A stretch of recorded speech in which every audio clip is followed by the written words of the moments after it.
Hey guys, what's up? 412 Sports Cards here today, back with another video, and today we're going to be talking about something that's not just individual cards, but that I think can help your card collecting and investment at large flourish, and that's building a good reputation and a strong personal brand in all your interactions, whether it be on Insta, in your eBay messages, or in person at your LCS. So, just a little background for you. This video is primarily inspired by an experience I had with a prominent sports card auction house. Who could guess who that might be?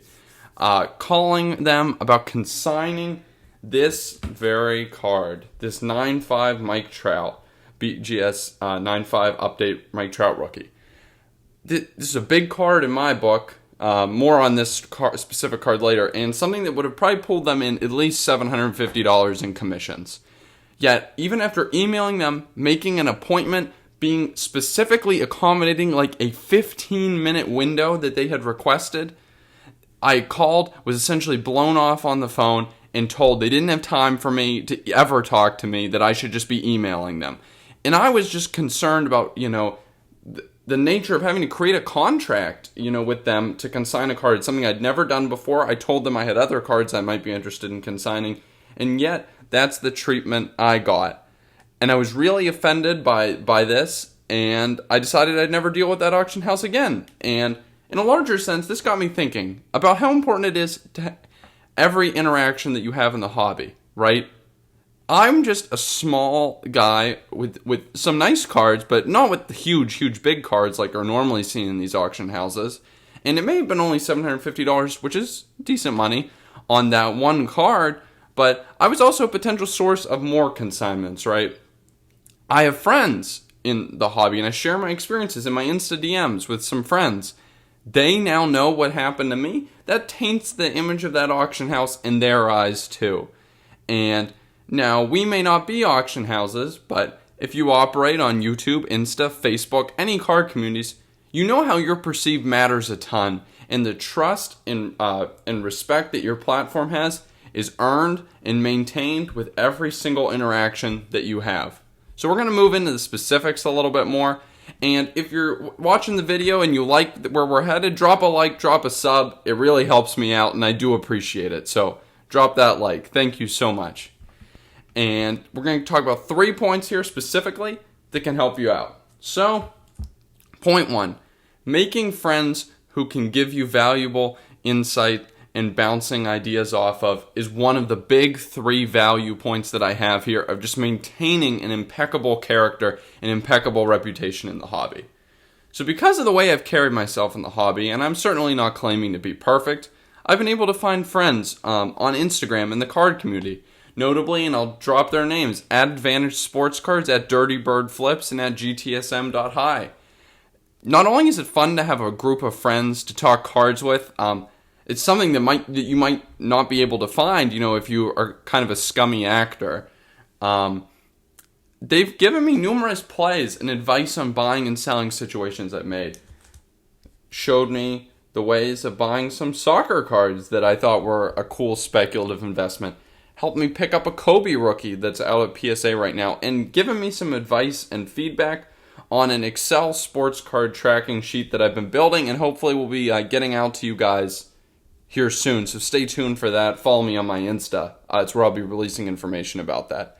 And the reasons our conversations have been so good is because we trust each other. And that's why we can explain how we're thinking, how we're acting. We can talk about the cards we're going to go after, get input, without fear of those cards being poached by another one of the friends. We know, it's a mutual respect. When someone suggests a card that they're attempting to buy and they think it's a good play, even if you agree with it, you're not going to go in there and just swoop in and steal their card. And with a group of friends, you know that, and you can only have that kind of respect you only can get that kind of respect if you have maintained impeccable quality in all of your actions in the card community. Another benefit of just building a strong card community and maintaining that strong brand in the card community is it's giving you a platform to sell directly. This is a pretty direct financial benefit, so this maybe appeals to some of you more. That strong brand, that strong reputation, it gets you buyers on a direct platform. So I told you I'd get back to this Trout. This BGS 9.5 trout I sold on eBay like a week and a half ago, 2 weeks ago, and I got hit with the return. One morning, woke up, got the return request on eBay. Needless to say, it put me in a bad mood. And with a card of this magnitude, that's an enormous pain, considering how much money it is. It happened to me with the Jaw courtside recently, too. And, oh, by the way, don't forget that in addition to that fear of returns, eBay's charging you 10% on all their sales. You're paying 10%, you have that return issue. And yeah, there are places like MySlabs that charge less, but selling direct via your Insta is just incredibly powerful. I could sell this, get paid immediately, not waiting for eBay managed payments or anything like that.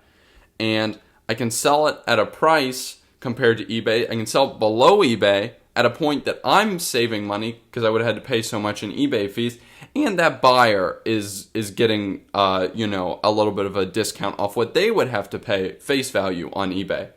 What that does is it just creates a great relationship. You made a little extra cash and you help someone save some extra cash. And when you do favors to people like that, when you get them cards below eBay, they remember.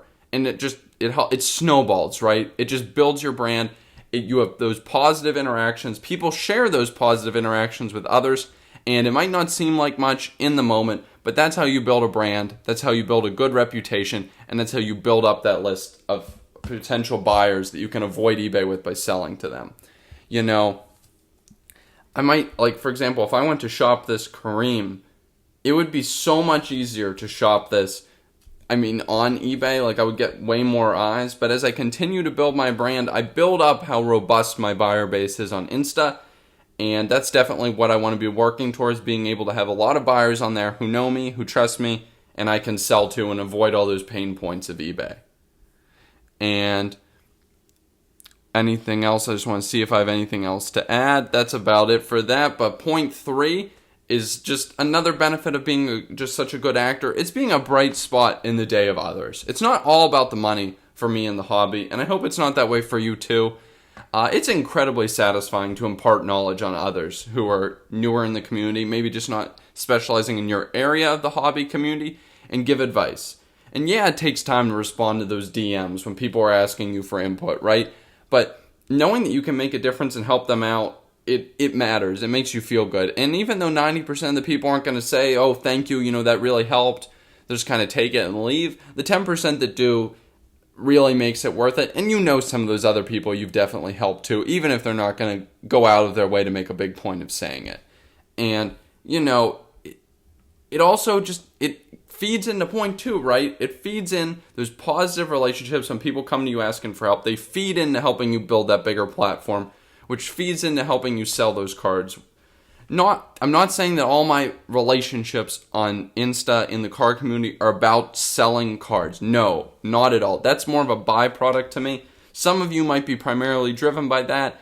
I probably would say, just you focus on the people first, but it's definitely an offshoot that is definitely a nice one. But stuff like this, like helping people out, getting in those DMs, sharing about my cards, that's stuff that comes from being a good actor in the hobby, from maintaining your trust, from having positive interactions with every single person you deal with. That's what helps you get those great outcomes. That's what helps you enjoy those joys of the hobby. So anyways, thank you guys so much for watching today. I know it was a little bit of a kind of soapbox type video today, but if you enjoyed, let me know. Drop a comment on what you might like to see in a future video. Drop a sub, and I'll catch you next time.